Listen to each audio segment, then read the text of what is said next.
Everyone is welcome to the movie recap. Today, I am going to explain the movie King Arthur, Legend of the Sword, which was released in 2017. Enjoy watching and stay till the end of the video. Centuries ago, the malevolent sorcerer Mordred relentlessly pursued great power through the use of dark magic. Riding on the backs of massive war elephants, Mordred and his army invaded Camelot and wreaked havoc upon the kingdom. In response, King Uther Pendragon marshaled his own army to face Mordred's forces. Riding his horse and wielding his mighty sword Excalibur, Uther charged toward Mordred's stronghold. With one decisive swing of his sword, Uther put an end to Mordred's reign of terror and liberated the kingdom from his grasp. In the wake of Mordred's defeat, Uther's treacherous brother Vortigern stages a coup against Uther and seizes control of the kingdom. Vortigern takes his wife Elsa to an underground pit where he sacrifices her and bathes in her blood to attain greater power. With Vortigern's minions, the Blacklegs, closing in on them, Uther manages to escape the castle with his wife Igraine and their young son Arthur. As chaos erupts throughout the kingdom at the hands of Vortigern and his cohorts, Uther leads his family to the docks. It is there that a mysterious figure appears and throws a spear at Igraine, killing her. After witnessing the tragic deaths of his parents, Arthur escapes by boat and eventually finds himself in Londinium. There, he is taken in by a group of prostitutes to raise him in a brothel. As he matures, Arthur spends his time on the streets, frequently getting into altercations with other children and standing up to those who bully him. As an adult, Arthur becomes stronger and more self-assured, and he develops close relationships with Rubio and Percival. Nonetheless, he is tormented by nightmares of the fateful night when his parents were slain, without his ever having discovered the identity of their killer. A group of Vikings assaults his friend Lucy, who is a prostitute. Arthur comes to her aid and confronts the attackers, forcing them to relinquish their wages for their wrongdoing. However, soon afterward, Jack's-Eye and his army raid the brothel in search of a man attempting to escape. Arthur helps to capture the man named Goosefat Bill Turner, who was a knight in Uther's service and had been in hiding. Following the incident, Arthur and his friends are summoned to meet with the commander Jack's-Eye. Jack's-Eye informs Arthur that the Vikings were under the king's protection, and therefore Arthur must face consequences for his actions. Under Vortigern's cruel rule, he devotes significant resources to constructing a tower near the castle. As the water surrounding the castle recedes suddenly, a sword is revealed in a stone. Upon learning of this discovery of sword, Vortigern consults with the Sirens, who granted him his power after he murdered Elsa. Despite not yet possessing the full extent of the power he desires, the Sirens inform Vortigern that he can obtain it by killing Arthur and claiming the sword's power as his own.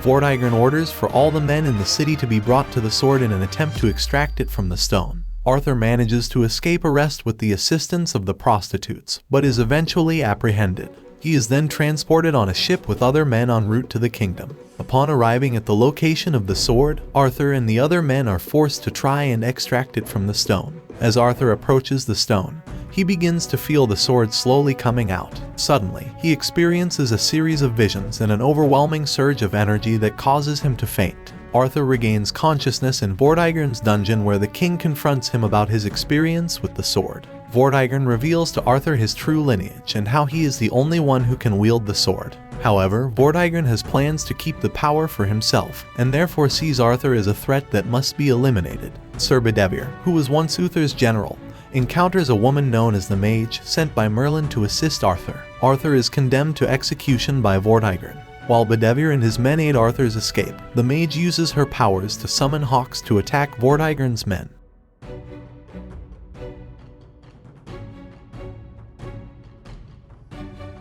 Later, they take Arthur to their hideout, where he comes face to face with Bill once again. Feeling awkward after their previous encounter, Bedivere explains that they require Arthur's assistance in defeating Vortigern, but Arthur initially declines to help. Doubting his ability to wield the sword, Arthur is aware of their intention for him to fight. However, after sucker punching Bill, he attempts to wield Excalibur alone, which causes him to lose consciousness once more. Bedivere provides Arthur with an explanation of how Vortigern had colluded with Mordred from the beginning to secure his triumph. Vortigern's ultimate objective is to erect the Mage Tower, which was previously the source of Mordred's power. If Vortigern completes the tower, he will become invincible. After Mordred ascended to power, Uther acquired Excalibur from the Lady of the Lake, which enabled him to slay Mordred. The mage proposes to Bedivere that they take Arthur to the Blacklands, where Merlin had previously destroyed Mordred's tower, to allow him to train and learn how to control the sword. As Arthur strives to master the sword's full potential, He confronts various creatures, and in his efforts to harness the sword's power, Arthur experiences a vision of the night his parents were murdered. He witnesses Vortigern's transformation into a demonic knight as he hurls the spear at Igraine, followed by his duel with Uther and his subsequent banishment of his son. Vortigern overcomes Uther and nearly delivers a fatal blow until Uther launches his sword into the air, allowing it to impale him and transform him into the stone that held Excalibur, ultimately sinking to the depths of the ocean. After comprehending the magnitude of his father's sacrifice, Arthur decides to confront and slay Vortigern. Arthur and the rebels strategize to assemble support from barons in other kingdoms to confront Vortigern. Arthur plays a vital role in coordinating meetings with the barons in the forest, which involves complex confrontations among his own comrades to demonstrate that he is a worthy leader whom they can follow. Maggie, Vortigern's maid, is secretly working as a spy for Bedivere. She notifies the rebels that Vortigern has formed an alliance with a Viking baron. The rebels devise a plan to strike Vortigern when he arrives in Londinium. As Vortigern and his men enter the city, the rebels take cover in a tower while Bill keeps watch. Bill prepares to shoot his arrow, but Arthur informs him that Vortigern has dispatched a decoy in his place. Bill still fires his arrow, sparking an attack. The rebels flee, but Rubio is injured and left behind. The remaining members seek shelter in a school run by George. The Blacklegs assault the school, forcing the rebels to defend themselves. During the fray, Arthur spots the mage being held at knife point by a Blackleg. With a powerful swing of his sword, Arthur repels the Blacklegs and eliminates them all.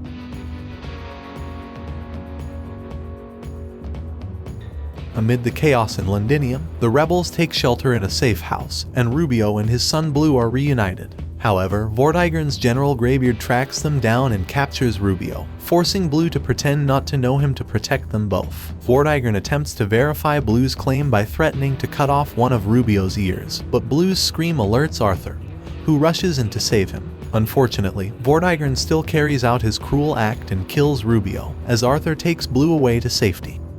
Feeling like he has let down his comrades, Arthur flings Excalibur into the sea. He wanders through the forest and is pulled into a small pond by the Lady of the Lake. She presents Arthur with a vision of the dire consequences that will unfold if he fails to stop Vortigern. Countless lives will be lost, and the kingdom will crumble should Vortigern attain ultimate power. Arthur reunites with Bedivere, George, and Percival, only to discover their hideout in ruins with all their friends and allies dead.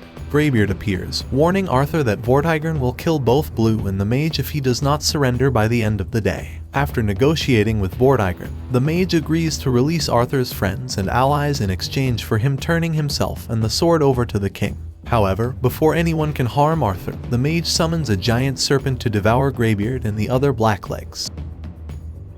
With the enemy forces weakened, the rebels are able to launch a counterattack and free Vortigern's prisoners, leading to a fierce battle between the two sides. Anticipating the imminent sacrifice of his daughter Keisha to regain his demonic form, Vortigern takes her body down to the pit after killing her. Meanwhile, he transports Arthur to another realm and they engage in a fierce battle. Despite putting up a good fight, Arthur is ultimately overpowered by Vortigern. In a vision, Arthur sees Uther before his death, and in that moment, he grabs Excalibur from the stone. Uther tells Arthur that it is his time to wield the sword. Arthur resumes the fight with Vortigern, and reminds him that everything that has led up to this moment is due to Vortigern's actions. With a final strike, Arthur destroys Vortigern's blades and impales his treacherous uncle. As Vortigern takes his dying breaths, Arthur leaves him to the collapsing mage tower. Later, Arthur is shown constructing the round table. He knights George and Percival, while keeping Bedivere and Bill in his inner circle. Arthur also breaks ties with the Viking Baron and his men to avoid future conflicts, and the Vikings peacefully kneel before the new king. Arthur is then presented with his crown as he prepares to rule his kingdom. The people cheer as Arthur raises Excalibur triumphantly in the air. So that's it. Be sure to comment with your thoughts below. If the video feels good, then like this video. Finally, don't forget to subscribe to our channel, and don't forget to click the bell icon to be notified of our latest videos. Thank you for watching this video and have a nice day.